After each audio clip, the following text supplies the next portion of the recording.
ترغیب دی ہے وَبَشِّرِ الَّذِينَ آمَنُوا وَعَمِلُوا الصَّالِحَاتِ أَنَّ لَهُمْ جَنَّاتٍ تَجْرِي مِن تَحْتِهَا الْأَنْهَارُ کہ ایمان والوں کو یہ دے دو، اٹریکشن پیدا کی ہے، پھر یہ بتا دیا کہ بیویاں بھی ملیں گی اور ازواج مطہرہ.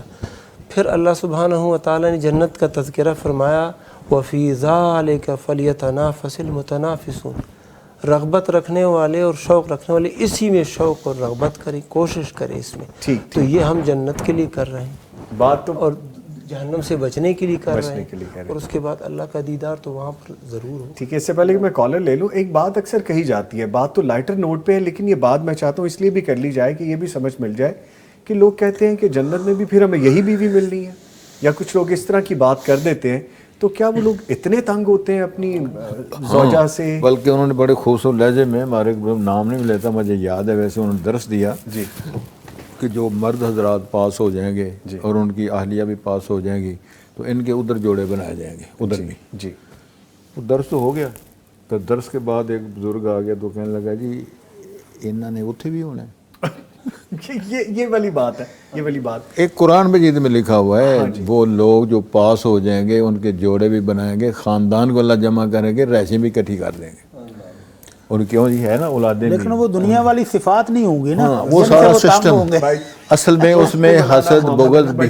پہنچ گئے اس بات. ہاں جی، جو اس بیوی سے ڈر رہا ہے نا وہ سارا کوئی ختم کر کے اس قابل بنا کے اللہ پیش کریں گے. اور پھر شوہروں کے لیے بھی تو، ہاں جی، شوہروں کے لیے بھی تو ایسی ہی بات ہے کہ وہ خواتین کہتی ہیں یہی شوہر دوبارہ ملنا ہے، لیکن وہ صفات چینج کر دی جائیں گی. اصل معاملہ یہ ہے کہ یہ ستھرائی صفائی کے بعد جنت میں جانا ہے، فلٹر اس میں سارا کوئی فلٹر ہو جانا ہے. ٹھیک ہے جی، 30 سال سے زیادہ یہ جی بڑا مشکل ہو گیا یہاں پہ فلٹر لگانا. اس بات کا ایک چھوٹا سا وقفہ لیتے ہیں اور یہ نماز عشاء کا وقفہ ہے، نماز ادا کر کے دوبارہ آئیں گے، ہمارے ساتھ رہیے. ایک دفعہ پھر ٹرانسمیشن میں آپ کے ساتھ ہیں اور آپ کو پتہ ہے کہ برکات رمضان بلیسڈ نائٹ ٹرانسمیشن ہے جس میں ہم برکات رمضان سمیٹ رہے ہیں، آپ سمیٹ رہے ہیں، آپ کی کالز ہم یہاں پر ریسیو کر رہے ہیں. وہ کالز نہ صرف جو آپ سوال کی صورت میں ہمیں کرتے ہیں جس کے جواب آپ کو چاہیے ہوتے ہیں، بلکہ پیغام ٹی وی کے ساتھ تعاون کرنے کے لیے بھی اسی کال پہ آپ سے بات ہوتی ہے. نمبر ہے 0421117000 یعنی 042-111-700 اور 000.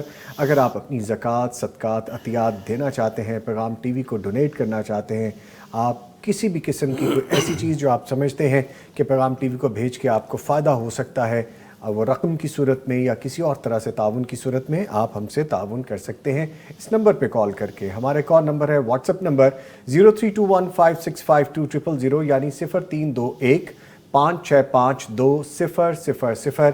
اس پہ آپ ریٹن میسیج بھیج دیجئے، آڈیو میسیج بھیج دیجئے، یہاں پہ بھی رابطہ ممکن ہے. اس کے علاوہ ہمارے اکاؤنٹ نمبر مینشن ہے ٹی وی اسکرین پہ، آپ دیکھ سکتے ہیں کہ رول بار جو نیچے چل رہی ہے اسکرول میں ہمارے اکاؤنٹ نمبر مینشن ہے، IBN نمبر مینشن ہے، اس پہ بھی رابطہ ہو سکتا ہے. گزارش ہے کہ جب آپ کال کریں، جب آپ لائیو کال پہ بات کریں تو ٹی وی کی آواز، ٹی وی کا والیوم بند کر دیں جس سے گفتگو کرنے میں آسانی ہوگی. معزز مہمان جو موجود ہیں مولانا مفتی عبدالولی خان صاحب اور ڈاکٹر مولانا مفتی محمد اجمل بھٹی صاحب. سوالات جوابات کا سلسلہ شروع کرتے ہوئے پوچھا گیا ہے عروہ کی جانب سے کہ غسل کے وقت ناک میں پانی ڈالیں تو کیا وہ ناک کی ہڈی کے اوپر تک لے جانا ضروری ہے اور کیا ناک کے اوپر تک محسوس ہونا ضروری ہے؟ اللہ کے نبی صلی اللہ علیہ وسلم کا عمومی وضو کے بارے میں حکم یہ ہے کہ وہ بالغ فی الاستنشاق، وضو کرتے وقت پانی ناک میں خوب اوپر تک چڑھاؤ، لیکن جب روزہ ہو تو پھر اوپر تک نہیں چڑھانا کہ خدا نخواستہ وہ کہیں گلے میں نہ چلا جائے اور نیچے نہ چلا جائے معدے میں. تو روزے کی حالت میں آہستہ سے پیار کے ساتھ تھوڑا سا پانی اوپر چڑھا کے بعد چھوڑ دیں. ٹھیک ہے. وقار احمد لکھتے ہیں میرا سوال یہ ہے کہ میں ایک کتاب میں پڑھ چکا ہوں کہ قیامت سے قبل رمضان کا مہینہ اٹھا لیا جائے گا اور قرآن مجید بھی اس معاملے میں رہنمائی فرما دیجئے. یہ ریپیٹ کویسچن ہے، ویسے ہم شامل کر چکے لیکن مفتی عبدالولی خان صاحب فرمائیے اس بارے میں. یہ قیامت سے قبل جو ہے بہت سی چیزیں اٹھا لی جائیں گی اور یہ امانتوں کا اٹھایا جانا تو شروع ہو چکا ہے. اسی طرح بعض دیگر چیزوں کا بھی اٹھا لیا جائے گا اور قرآن مجید کا بھی اسی طرح ہی۔ قیامت جو قائم ہوگی وہ خالص کفار ہی پر قائم ہوگی، اہل ایمان پہلی وفات پا چکے ہوں گے۔ اچھا جی ٹھیک۔ اسلامک ہسٹری جو آپ بار بار یہاں پہ چیز پوچھ رہے ہیں، ہم آپ کو، یہ ہمارا انٹرنیشنل فورم ہے، یہاں پہ ایسی چیزیں ڈسکس نہیں کی جاتی۔ آپ کو اللہ تعالیٰ کے دین اسلام کی ٹرو اور صحیح رہنمائی مل رہی ہے، اس کو غنیمت جانیے، اور ایسا ہی ہے کہ یہاں سے مستند اور قرآن و سنت کے حوالے سے جو بات ہے اسی کو نشر کیا جا رہا ہے پیغام ٹی وی سے۔ اور وہ آگے لکھتی ہے، اگر کوئی چیز جیسے پلاسٹک کی کوئی بوٹل جیسے شیمپو وغیرہ کی کسی ناپاک جگہ پر گندے پانی میں گر جائے تو کیا اسے پاک کرنے کے لیے صاف پانی سے دھو لینا کافی ہے مفتی صاحب؟ بالکل کافی ہے۔ شیمپو کی بوتل بند ہے اور کسی جگہ پر گر گئی ہے، کیچڑ میں گر گئی ہے، بارش کا پانی تھا وہاں گر گئی ہے، یا کہیں نجس پانی میں بھی گر جائے ایون، تو اس کو اٹھائیں اور پاک صاف پانی سے صاف کر لیں، دھو لیں۔ ٹھیک ہے۔ ملک عبداللہ لکھتے ہیں، میرا سوال ہے کہ سالوں پہلے جو کبھی نماز قضا ہوئی جو یاد آ جائے تو اس کو کیسے ادا کریں؟ اور ہمارے گھر میں بچی ہے نور فاطمہ نیم ہے تو وہ بہت ضد کرتی ہے، تو دعا بتا دیں اور کر بھی دیں۔ اچھا، یہ دعا والی جو بات ہے، چلیں یہ اس کو تو ہم ابھی ایڈریس کر لیتے ہیں۔ نام کے حوالے سے ہم 20 مرتبہ ڈسکس کر چکے ہیں اور اسی نام کو بھی ڈسکس کر چکے ہیں، سو آپ اس قباحت میں مت جائیے کہ یہ نام وزنی ہے یا جو بھی معاملات ہیں۔ میں پھر بھی مفتی عبدالولی خان صاحب سے کہوں گا کہ بتا بھی دیجئے، اور یہ جو نماز قضا ہوگی اس حوالے سے بھی بتا دیجئے۔ جو نماز قضا ہو گئی ہے، یعنی بندہ بھول گیا ہے یا سویا رہ گیا ہے، یاد آنے پر وہ پڑھ لے، وہی اس کا وقت ہے۔ لیکن اگر نماز قصداً چھوڑی گئی ہے اور نہیں پڑھتا تھا، پھر کہا کہ ہاں سال پہلے، مہینہ پہلے میں نے یہ نماز چھوڑ دی تھی، اب میں پڑھوں کہ نہ پڑھوں، پھر اگر آپ پڑھیں گے بھی نا تو وہ اس درجے میں وہ نماز حساب نہیں ہوگی۔ اللہ سے معافی مانگو گے اور مغفرت طلب کرو گے کہ اتنا جرم ہو گیا ہے۔ وہ جو اسی وقت یاد آیا تو اس کا حل یہی ہے کہ پڑھ لو، ورنہ نہیں۔ اور نور فاطمہ نام، یہ تو خوبصورت نام ہے، اس میں کوئی۔ ٹھیک، کالر ہیں ہمارے ساتھ۔ السلام علیکم۔ وعلیکم السلام۔ میرا بچہ ایمان صاحبہ فیصل آباد سے کال کر رہی ہیں، جی بتائیے کیا سوال ہے آپ کا؟ میرا سوال ہے کہ آج کل وہ جائے نماز چلے ہوئے ہیں جن پہ اپنا نام لکھوا سکتے ہیں، تو ان پہ نماز پڑھنا جائز ہے؟ اچھا ٹھیک ہے جی، بہت شکریہ، میں جواب لیتا ہوں ابھی۔ سر جائز ہے یہ اس کا جواب بھی ہم پہلے دے چکے ہیں کہ کوشش کریں کہ جائے نماز سادہ ہو، تاکہ بار بار آپ کی توجہ اس کے ڈیزائن کی طرف نہ جائے۔ اور اگر آپ نے نام لکھوایا ہوگا اپنا ہی تو آپ اپنے نام کی خوبصورتی دیکھتے رہیں گے، اس کی زبردیر کو چیک کرتے رہیں گے، اس کے سٹائل کو چیک کریں گے، اور اگر کچھ پھول وغیرہ بھی بن گئے تو پھر تو بارے نیارے ہو جائیں گے، تو نماز تو رہ گئی۔ اچھا، نماز تو رہ جائے گی۔ جی، بعض لوگ نا وہ جائنماز کے بیک پہ وہ اپنا نام لکھواتے ہیں، پھر گفٹ کرتے ہیں، یا کسی اور کا نام لکھ کے پھر اس کو گفٹ کرتے ہیں، تو یہ ایک ایسی عادت ہے کہ نہیں ہونی چاہیے۔ ان حروف، قرآن کے حروف، کسی کا نام محمد ہے تو اب کتنا پیارا نام ہے، آپ اس کو زمین پر بچھائیں گے۔ کسی کا نام عبداللہ ہے، اس نے آپ نے جائنماز کے اوپر لکھ دیا، تو اللہ کا نام زمین پر یہ نہیں کرنا چاہیے، جی نہیں کرنا چاہیے۔ ٹھیک ہے جی، آگے پوچھا گیا ہے کہ عتیق الرحمان ہے، ضلع راولپنڈی، تحصیل کوہٹا، گاؤں اور شہر بھی کچھ لکھ رہے تھے لیکن وہاں پہ ختم ہو گئی آگے لائن۔ لکھتے ہیں، معزز مہمانان گرامی اور نظامی صاحب کو السلام علیکم۔ وعلیکم السلام۔ کہتے ہیں میرا سوال ہے کہ حق مہر کتنا ہونا چاہیے؟ آپ فرما دیجیے پلیز۔ سبحان اللہ۔ حق مہر جو ہے، جو جس میں یسر ہو، آسانی ہو، بندہ جو خاوند ہے اس کے لیے ادائیگی کرنا آسان ہو، مہر اس طرح کا ہونا چاہیے۔ اللہ کے نبی صلی اللہ علیہ وسلم نے بھی فرمایا کہ جو نکاح مبارک نکاح ہوتا ہے وہ ہوتا ہے جس کا مہر آسان ہو، ٹھیک، جس کے اخراجات آسان ہوں۔ تو آسانی ایک بعض لوگ اس طرح کرتے ہیں کہ مہر جو ہے صاحب حیثیت لوگ ہوتے ہیں، لیکن وہ کہتے ہیں ہم مہر شرعی رکھتے ہیں، 32 روپے رکھتے ہیں، 1000 روپے، 5000 روپے۔ نہیں، اللہ کے نبی صلی اللہ علیہ وسلم کی بیویوں کا مہر اور آپ کی بیٹیوں کا مہر وہ 500 درہم ہوتا تھا۔ ٹھیک ٹھیک ہے تو جی 500 درہم اس کی آپ اندازہ کریں، 200 درہم سے 52 تولہ بنتا ہے تقریباً، یہ کافی 1.5 کلو چاندی بنتی ہے۔ اس پہ مجھے گفتگو کرنی ہے، کالر لے لیں پھر دوبارہ انشاءاللہ اس گفتگو پہ آئیں گے۔ جی السلام علیکم۔ وعلیکم السلام، سب کیا حال ہے؟ خیریت ہے؟ الحمدللہ۔ زبیر خالق صاحب، قصور سے کال کرنے کا شکریہ، فرمائیے کیا سوال لائیں آپ؟ سر سب سے پہلے تو اللہ تعالیٰ آپ سب کے علم میں، عمر میں، صحت میں، رزق میں برکت ڈالے، آمین۔ اور میرا سوال مفتی اجمل بھٹی صاحب سے ہے۔ جی سوال یہ ہے میرا کہ جو بندہ حیات ہے اور اس کو فوت ہو جاتا ہے، اس کے ذمہ جو قرض ہوتا ہے، ان کے ورثہ میں سے کوئی اس کا ذمہ لے لیتا ہے تو کیا پھر میت بری ذمہ ہے؟ یہ پہلا سوال ہے۔ اور دوسرا اس کے ساتھ ایک چھوٹا سا سوال اور ہے کہ میت کو غسل دینے کا جو ثواب ہے، وہ کہتے ہیں کہ اللہ تعالیٰ کی ذات جو میت کو غسل دیتا ہے اس کی 40 دفعہ اس کی معافی کا اعلان کرتا ہے۔ اس کے حوالے سے بھی آگاہی فراہم کیجیے گا۔ جی بہت شکریہ، اور بڑا ڈیٹیل میں آپ نے کوسچن پوچھا، کال کرنے کا شکریہ، میں جواب دیتا ہوں۔ پہلی بات تو یہ ہے کہ میت کا قرضہ میت ہی کے ذمہ ہوتا ہے۔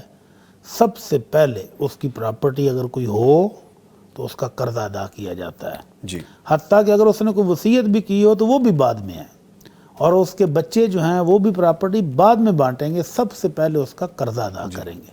ٹھیک ہے۔ بالفرض اگر وہ بیچارہ مقروض ایسا تھا کہ وہ پراپرٹی میں کچھ بھی نہیں چھوڑ کر گیا لیکن اس کی اولاد ہے، جی، تو اولاد کا حسن سلوک تو والدین کے ساتھ یہی کہتا ہے کہ وہ والدین کا قرضہ ادا کریں، والدین کا قرضہ ادا کرنا چاہیے، ان کو اولاد ہے ان کی، اور اللہ کے نبی صلی اللہ علیہ وسلم نے اولاد کو بھی والدین کی کمائی ہی قرار دیا ہے، تو اس کمائی کو چاہیے کہ اپنے والدین کا قرضہ ادا کریں، اور اگر وہ ادا نہیں کرتے تو پھر بیچارہ وہ مقروض تو اسی طرح قرضے میں پھنسا رہے گا۔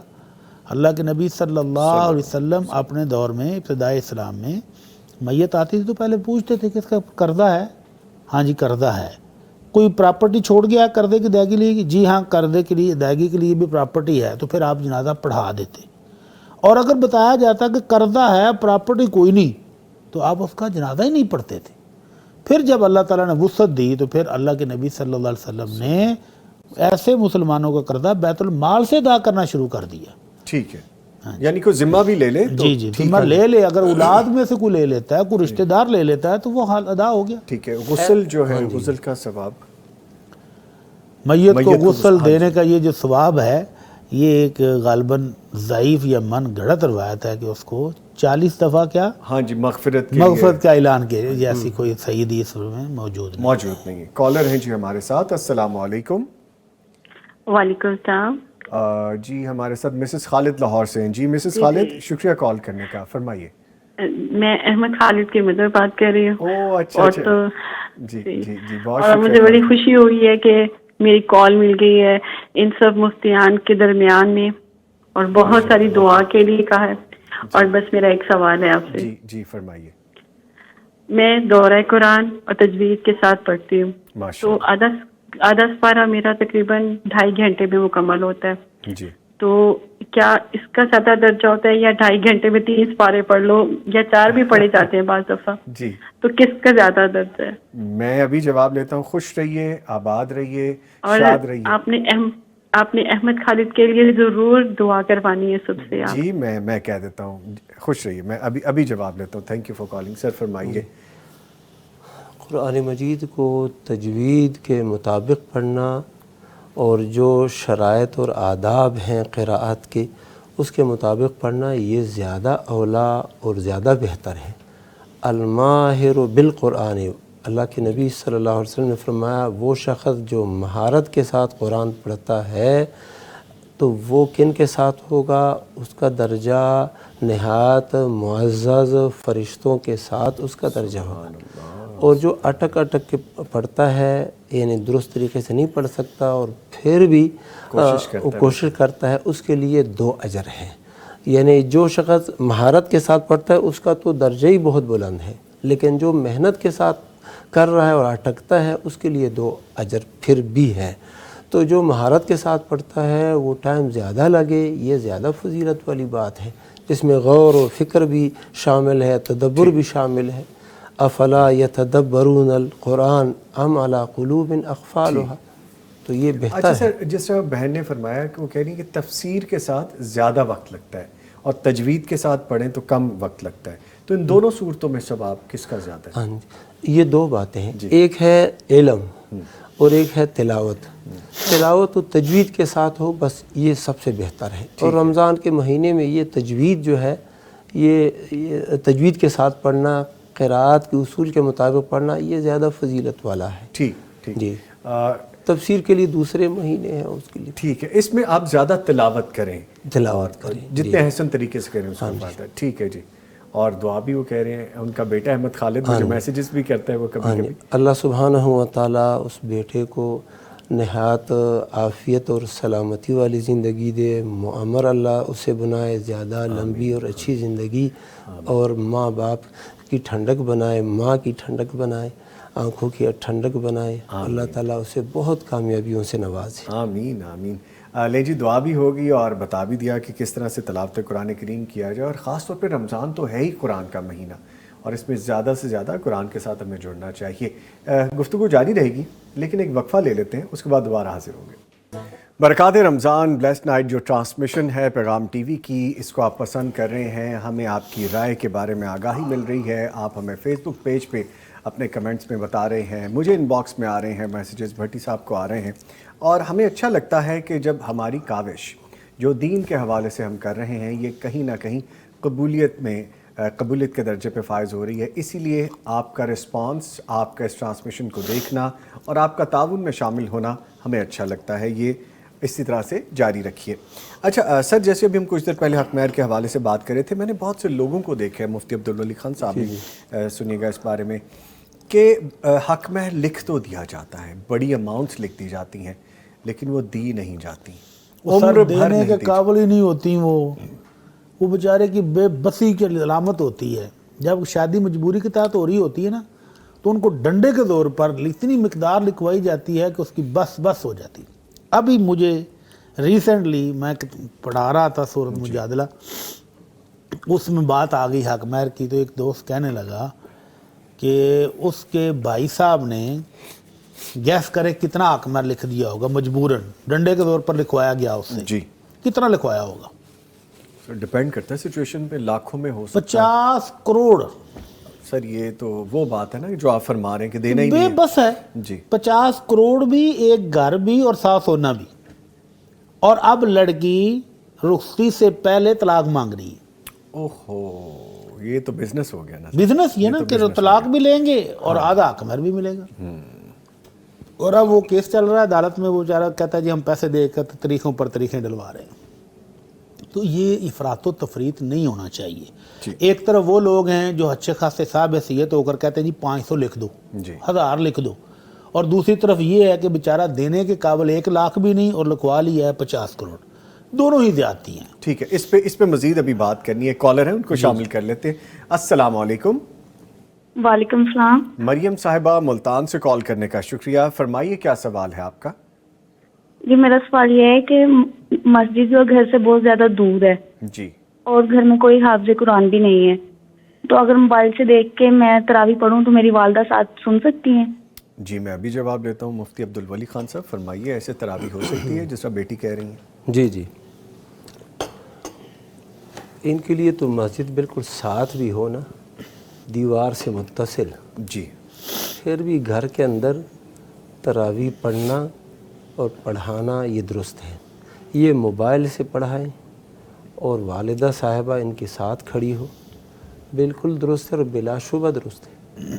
اور زیادہ ثواب بھی ہے. زیادہ ثواب، فضیلت والا عمل بھی یہی ہے کہ خواتین جو ہے اپنے گھر کے اندر، اور گھر کے اندر بھی وہ جو بالکل اندرونی کمرہ ہے وہاں پر نماز پڑھے، تو یہ زیادہ فضیلت والا عمل ہے.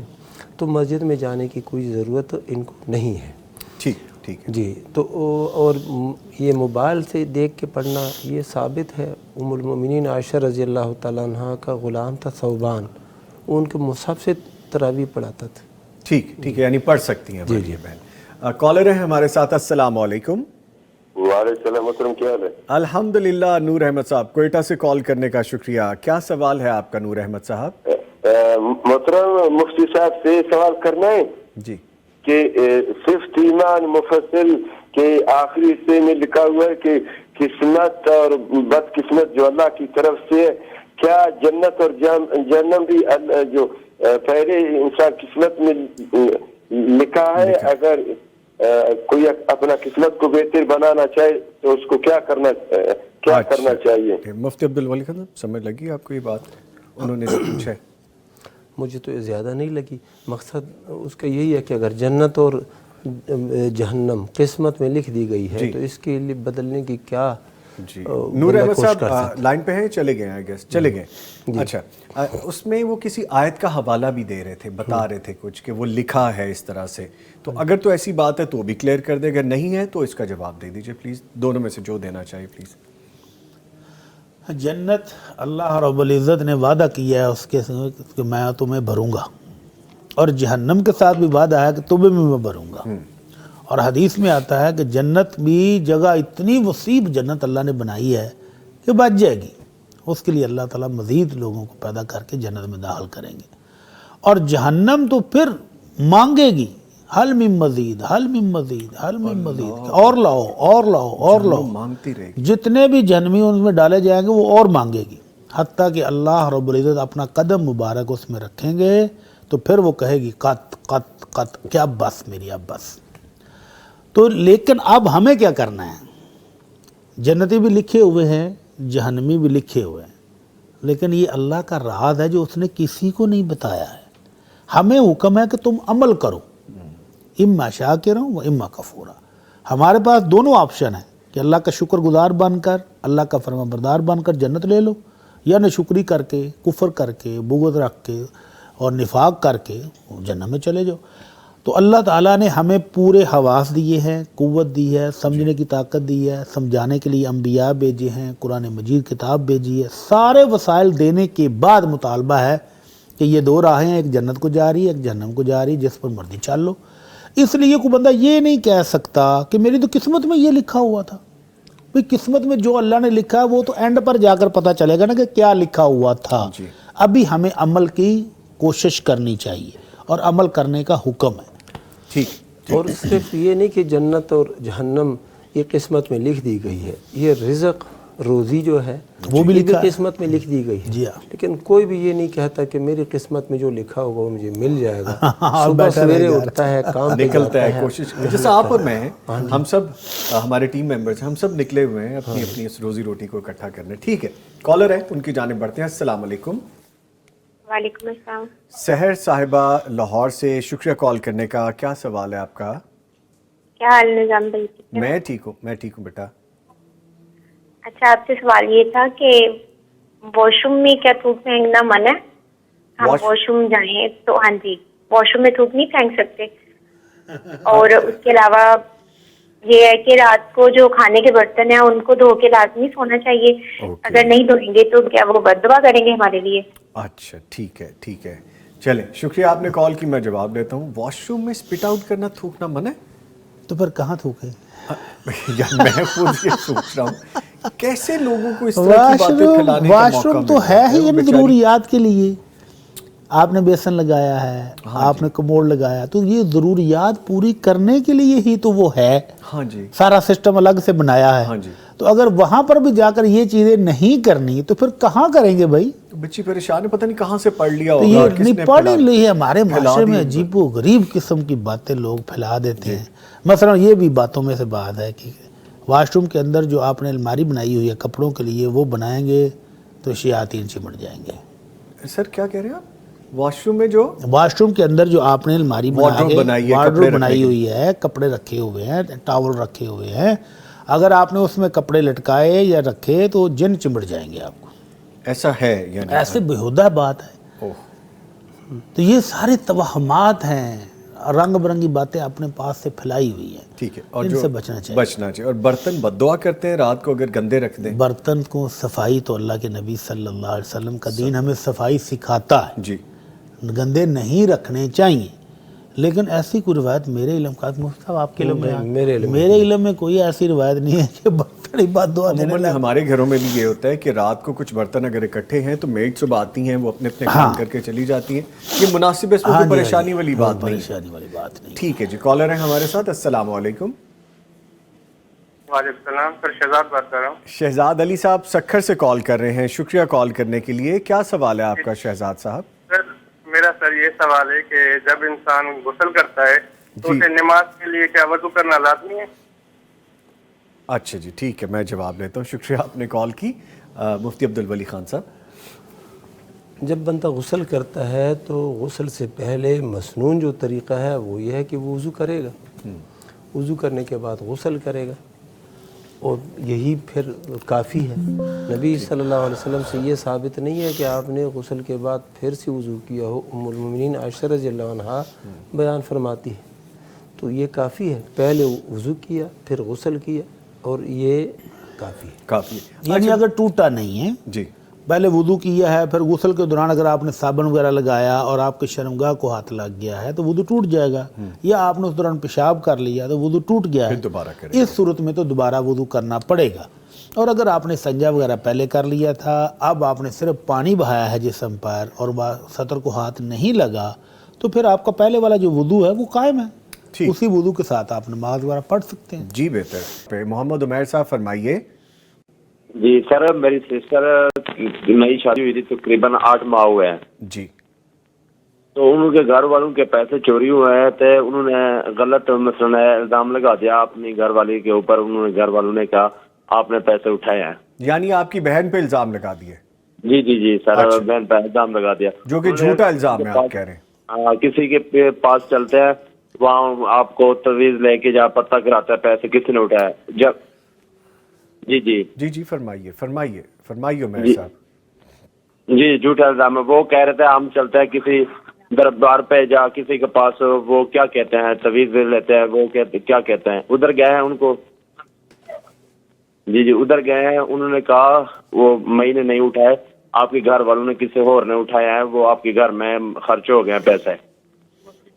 تو میری سسٹر ہمارے گھر میں آ گئی ہے، ہم گھر لے آئے سسٹر کو، وہ دوبارہ لینے نہیں ہے. کون سا وظیفہ پڑھنا چاہیے، کیا کرنا چاہیے، یہ مفتی صاحب سے سوال کر رہا ہے ہمارا. میں اللہ تعالیٰ آسانیاں کریں. اور جب آپ کال کیا کریں نا عمیر بھائی تو ٹی وی کی آواز بند کر دیا کریں، اس لیے آپ کو دشواری ہو رہی تھی. لائن آپ کی کٹتے کٹتے بچی ہے.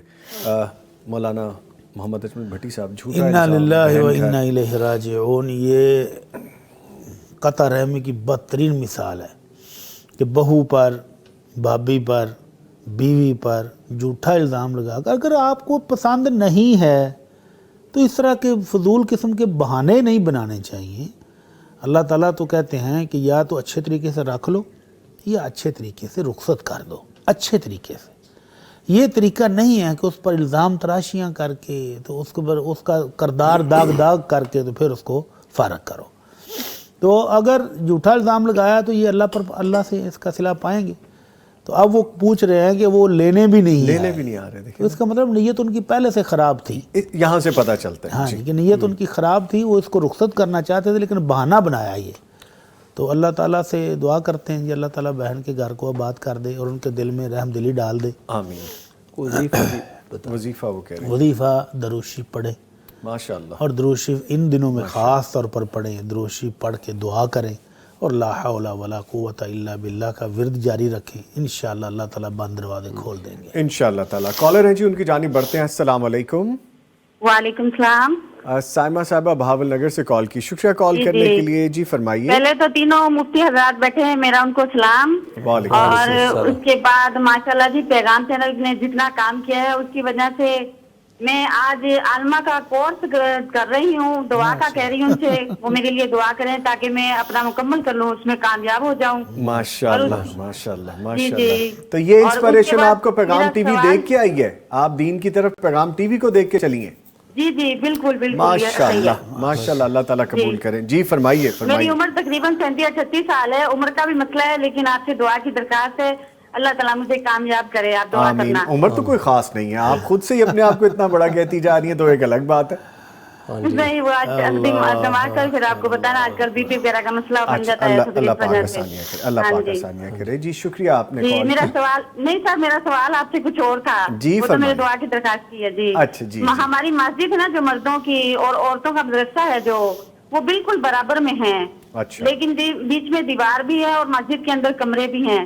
جو اگلی صف آتی ہے عورتوں کی وہ امام کے برابر ہے، کیا عورتیں اس پہ نماز پڑھ سکتی ہیں یا نہیں؟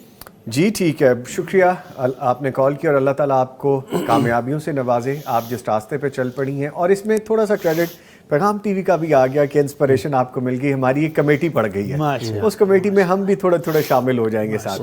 اللہ آپ کو زندگی صحت دے. مفتی عبدالولی خان صاحب فرمائیے، اس طرح نماز ہو جائے گی بہن کی؟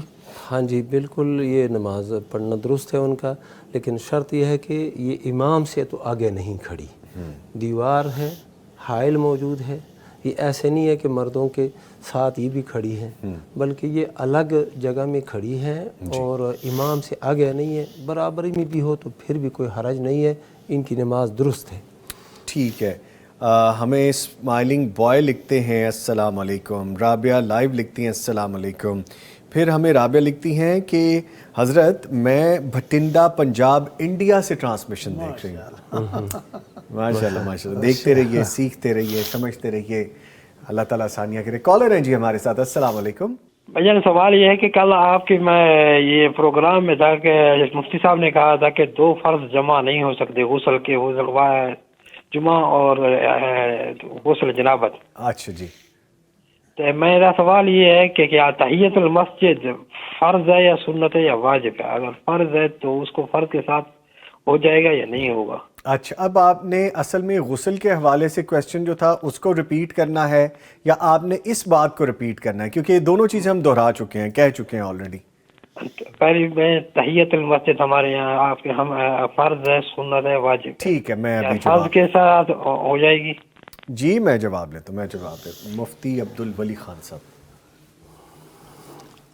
یہ ہمارے اس مفتی صاحب نے تو یہی بات بیان فرمائی تھی کہ غسل جمعہ اور غسل جنابت دونوں کو جمع نہیں کیا جا سکتا.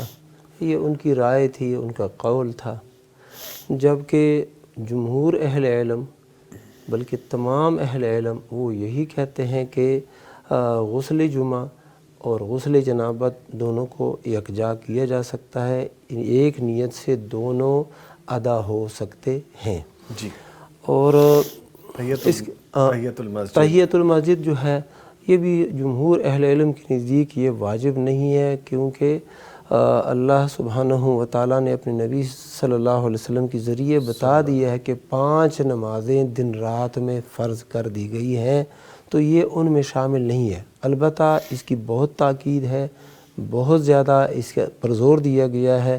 جب بندہ مسجد میں آ جائے اور اس کے پاس وقت ہے تو بیٹھنے سے قبل وہ 2 رکعت پڑھے، لیکن اگر وہ آ گیا ہے تو بیٹھنے کا موقع ہی نہیں ملا اور فرض نماز شروع ہو گئی ہے، اب اس کی ضرورت نہیں ہے تحیت المسجد کی، اب فرض ہی پڑے گا. ٹھیک ہے مفتی صاحب. وہ اگر 2 سنتے پڑھنا چاہتا ہے جی زور سے پہلے والی، اور سنتے شروع کر دی ہیں تو تحیت المسجد اس ساتھ ہی شامل کر لے تو بھی ہو جائے گی. تحیت الوضو بھی شامل ہے. تحیت الوضو بھی تینوں 2 رکعتیں پڑھے اور تینوں کی نیت کر لے، تینوں ہو جائے. ہم نے بڑی ڈیٹیل میں اس پہ بات کی تھی. ٹھیک ہے جی. ٹرانسمیشن جاری ہے لیکن ایک وقفہ ہے، اس کے بعد دوبارہ حاضر ہوں گے. ہمارے ساتھ رہیے گا. ہمارے ساتھ موجود ہیں مفتی عبدالولی خان صاحب اور ڈاکٹر مفتی مولانا محمد اجمل بھٹی صاحب. آپ کے سوالات کالز کی صورت میں بھی آ رہے ہیں اور لائیو لنک میں سے بھی کچھ سوالات شامل کرتے ہیں.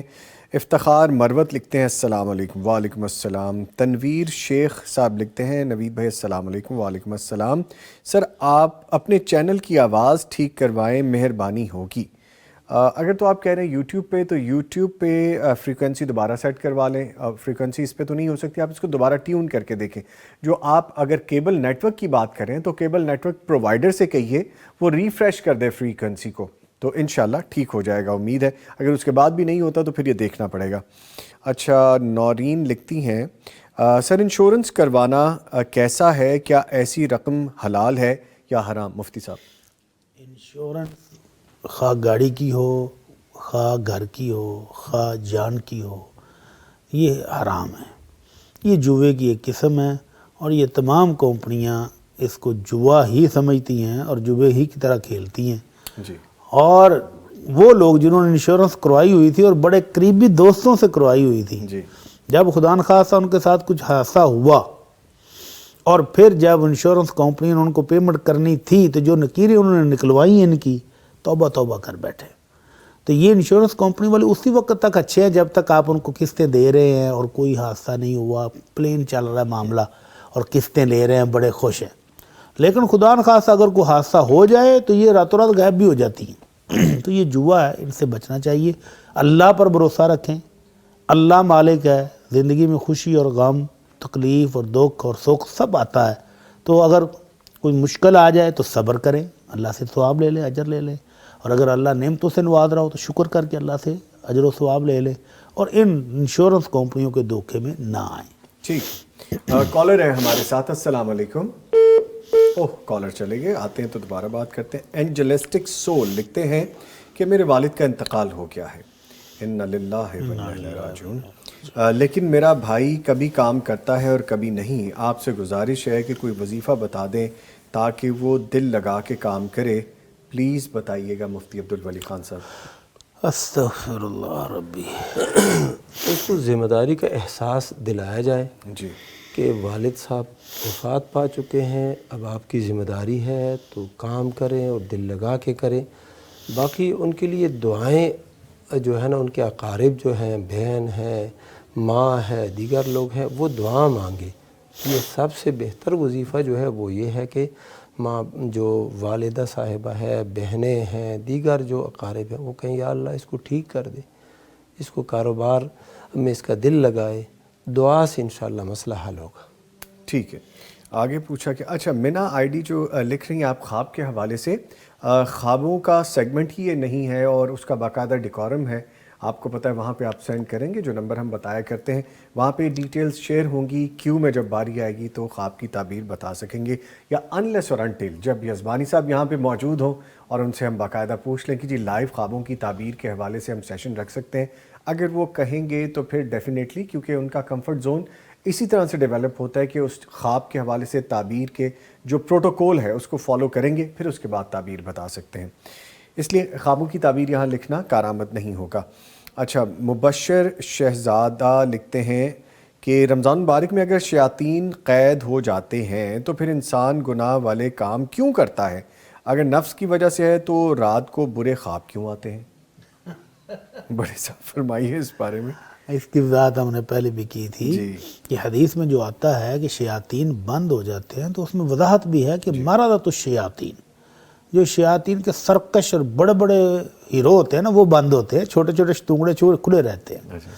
اور پھر شیطان جو ہے وہ انسانوں میں سے بھی ہے, جنوں میں سے بھی ہے. سورہ الناس کے آخر میں اللہ تعالیٰ کہتے ہیں وَمِنَ الْجِنَّةِ وَالنَّاسِ, انسانوں میں سے بھی ہے, جنوں میں سے بھی ہے. اور پھر سب سے بڑی بات کہ انسان برے کام کیوں کرتا ہے, وہ بری محفلیں چھوڑے گا تو چھوڑیں گے نا.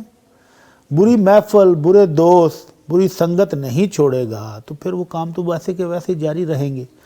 تو اس لیے پہلے اپنی بری صحبت کو بدلیں, پھر الزام تراشی کریں کہ یہ شیطان باندھتے تو یہ کیوں ہو رہا ہے. ٹھیک ہے, ٹھیک ہے. اسمائلنگ بوائے لکھتے ہیں کہ جی میرا سوال ہے کہ جھرے ہوئے کپ میں چائے پینا مکروہ ہے. جڑے ہوئے جس کو ٹوٹا تھا تو اس کو آپ نے جوڑ لیا, ایلفی کے ساتھ جوڑ لیا ہے. اچھا ٹھیک ہے, ٹھیک ہے. یہ ٹھیک ہے جی اس میں؟ ہاں, جڑے ہوئے جو برتن ہیں, ٹوٹے ہوئے برتن ہیں, ان کو جوڑ کے اس میں کھانا پینا یہ بالکل جائز ہے. اللہ کے نبی صلی اللہ علیہ وسلم اللہ کے نبی صلی اللہ علیہ وسلم کے گھر میں بھی اس طرح کے برتن ہوتے تھے جو جڑے ہوئے ہوتے تھے, اور شیخ بھٹی صاحب نے بتایا بھی تھا کہ وہ چاندی کے تار سے جوڑ کے اس میں کھانا کھاتے تھے. ہاں, جو حدیث میں منع ہے وہ یہ ہے کہ جو جگہ ٹوٹ گئی ہے نا, تو وہاں پر میل کچیل زیادہ جمع ہونے کی وجہ سے, یا اگر وہاں پر سے پئیں گے تو ہونٹ کٹنے کا خطرہ ہوتا ہے, تو وہ وہاں نقصان ہو جاتا ہے, وہاں آپ نہ کھائیں نہ پئیں. ایک سمجھ اور بھی, شاید انہوں نے لکھا جھڑے ہوئے, شاید یہ کہ اوپر سے جو ایسے وہ خراب ہو جائے. اچھا, وہ تو تقاضا ہے کہ اس سے بچا جائے. ٹھیک ہے. کالر ہے ہمارے ساتھ. السلام علیکم. وعلیکم السلام. ارے کوئی پیارا سا بچہ ہے جو ہم سے بات کر رہا ہے. پیارے سے بچے, کیا سوال ہے آپ کا؟ میرا یہ سوال ہے کہ میرے جو بھائی ہے نا جی, ان کا نام شیر علی ہے. کیا ہے؟ شیر علی. اچھا, 2 شیر ہیں وہ ایک دفعہ میں. تو وہ نا تھوڑا اٹک اٹک کے بولتے ہیں, تو ان کا نام ہیوی تو نہیں ہے؟ اللہ اکبر، میرے بچے کے چھوٹے سے ذہن میں، پیارے سے ذہن میں کس نے یہ بات ڈال دی ہے؟ اچھا چلیں ٹھیک ہے، آپ نے کال کی، شکریہ۔ مفتی صاحب یہ نام بھاری تو نہیں ہے؟ نام بہت پیارا ہے، اور یہ جو باجی باتیں کر رہی تھی نا، یہ اپنے بھائی کے ساتھ باتیں کیا کرے نا زیادہ سے زیادہ، تو جیسے ہی وہ بھی بولنا شروع ہوگا روانی کے ساتھ تو پھر وہ ٹھیک ہو جائے گا انشاءاللہ۔ ٹھیک ہو، نام کا کوئی معاملہ نہیں۔ ٹھیک ہے، آگے لکھتے ہیں مسٹر موٹو۔ اچھا بڑی عجیب سی آئی ڈی مسٹر موٹو، آپ خود ہی مان رہے ہیں کہ آپ موٹو ہیں۔ لکھتے ہیں کہ مجھے بھی مدینہ یونیورسٹی اسلامک فیلڈ میں جانا ہے، ماشاءاللہ۔ اسلامک فیلڈ میں کس ڈپارٹمنٹ میں جانا زیادہ اچھا ہے، اور پلیز ایڈمیشن ہو جائے، دعا بھی کر دیں۔ عبدالولی خان صاحب بتا دیں۔ ماشاءاللہ، اللہ تعالیٰ ان کی اس خواہش کو پوری فرمائے، اور اللہ تعالیٰ ان کا داخلہ وہاں پہ کرا دے۔ جی، تو جو سب سے مفید فیلڈ ہیں وہ تو یہ حدیث، شعبہ حدیث جو ہے وہ یہ ہے، اور اسی طرح شریعہ، یہ زبردست ہیں، تو ان میں داخلہ مل جائے تو بہت بہتر ہے۔ باقی شیخ بھٹی صاحب مزید بتا سکیں گے۔ ہاں جی، اس میں بڑے تلخ تجربات ہیں ہمارے، کہ خواہش تو تقریباً ہر نوجوان کی ہے کہ میں مدینہ چلا جاؤں اور مدینہ یونیورسٹی میں میرا داخلہ ہو جائے، اللہ کرے ہمارے بھائی کا بھی ہو جائے، لیکن اس سے پہلے آپ کچھ ضروری تعلیم پاکستان سے ضرور لے کر جائیں۔ مثلا آپ کسی مدرسے میں، اچھے مدرسے میں 2 سے 4 سال تک کی تعلیم آپ کے پاس ہونی چاہیے۔ آپ ابتدائی بیسک بکس پڑھ کر جائیں، گرامر کی، حدیث کی، تفسیر کی، پھر وہاں جا کر پڑھنے کا فائدہ ہوگا۔ اور اگر آپ چلے جائیں یہاں سے ایف ایس سی کر کے، بی ایس سی کر کے، اور آپ کے پاس بیسک علوم اسلامیہ کا نالج نہ ہو تو پھر وہاں بڑی مشکل ہو جاتی ہے۔ عربی استاد ہے، اس کو سمجھنا اور لکھنے میں مشکل ہے، پڑھنے میں مشکل ہے، سمجھنے میں مشکل ہے، تو پھر وہاں پر سال ضائع ہوتے ہیں۔ تو یہ بھائی صاحب پہلے کسی اچھے مدرسے میں 2-4 سال پڑھیں، اس کے بعد اللہ کرے ان کا داخلہ ہو جائے، پھر یہ کلیہ حدیث میں داخلہ لیں، کلیہ قرآن میں لیں، کلیہ شریعہ میں لیں، جس میں بھی لیں گے سبھی بہترین ہے انشاءاللہ۔ ٹھیک ہے، کالر ہے ہمارے ساتھ۔ السلام علیکم۔ وعلیکم السلام۔ قربان علی صاحب لیا سے کال کر رہے ہیں۔ قربان علی صاحب شکریہ کال کی، بتائیے کیا سوال ہے آپ کا؟ ہاں جی، سوال ہے اللہ مفتی صاحب سے بھی، شاعری دین اسلام میں شاعری کی اجازت ہے یا نہیں؟ اگر اجازت ہے تو کس قسم کی شاعری؟ اگر شاعری کی اجازت ہے تو علامہ اقبال کا شعر ہے، سجدہ خالق کو بھی ابلیس سے یارانہ بھی، حشر کے دن کس سے عقیدت کا صلہ مانگے گا؟ تو اس کا اگر اجازت ہے تو پھر اس کا بتا دیں ہمیں بھی۔ جی میں ضرور جواب لیتا ہوں جی، شکریہ آپ نے کال کی۔ مفتی عبدالولی خان صاحب اجازت ہے شاعری کی اگر ہے تو کس طرح سے؟ جی، اسلام میں شاعری کی اجازت ہے، اور اسلام میں شعراء گزرے بھی ہیں، صحابہ کرام، حسان بن ثابت ایک شاعر تھے، اسی طرح دیگر بہت سے صحابہ کرام شاعر تھے۔ ام المؤمنین عائشہ رضی اللہ تعالیٰ عنہ نے شعر کہے ہیں، فاطمہ رضی اللہ تعالیٰ عنہ سے شعر ثابت ہیں، تو شعر کہنا یہ تو ثابت ہے، اور اس کے متعلق اللہ کے نبی صلی اللہ علیہ وسلم نے بتا دیا ہے کہ الشعر کلام فحسنہ حسن وقبیحہ قبیح، شعر بھی کلام کی طرح ہے، جو اس کا حسن ہے، خوبصورت ہے، پیارا ہے کلام ہے تو وہ پیارا ہے، اور جو قبیح ہے، برا ہے، وہ برا ہے۔ تو یہ لیکن ایک ہے، شریعت میں یہ بات آئی ہے کہ بندہ شعر کے پیچھے ہی نہ پڑے، کہ سارا کام دن رات وہ شعر شاعری ہی کرتا رہے۔ صحیح مسلم کی حدیث ہے کہ اس سے کہ بندہ شعر و شاعری کرتا رہے اور اس کا جوف، اس کا پیٹ شعر سے بھر جائے، اس یہ بہتر ہے کہ اس کا پیٹ یہ پیپ سے بھر جائے۔ دوسری طرف یہ بات گندے شعر، غزلیات، ان سے اجتناب کرنا چاہیے، اور قرآن و سنت کے مطابق اگر شعر ہوں تو وہ بالکل جائز ہیں۔ صحابہ کرام باقاعدہ پڑھتے تھے، بلکہ اللہ کے نبی صلی اللہ علیہ وسلم حسان کو حکم دیتے تھے کہ کفار نے جو مسلمانوں کی مذمت میں شعر کہے ہیں تم ان کا جواب دو، اور اللہ کے جبریل تمہارے ساتھ ہیں۔ جی، ایمان افروز ہو۔ ٹھیک ہے، کالر ہے۔ السلام علیکم۔ محمد قمر صاحب بھکر سے کال کرنے کا شکریہ جی، فرمائیے کیا سوال ہے آپ کا؟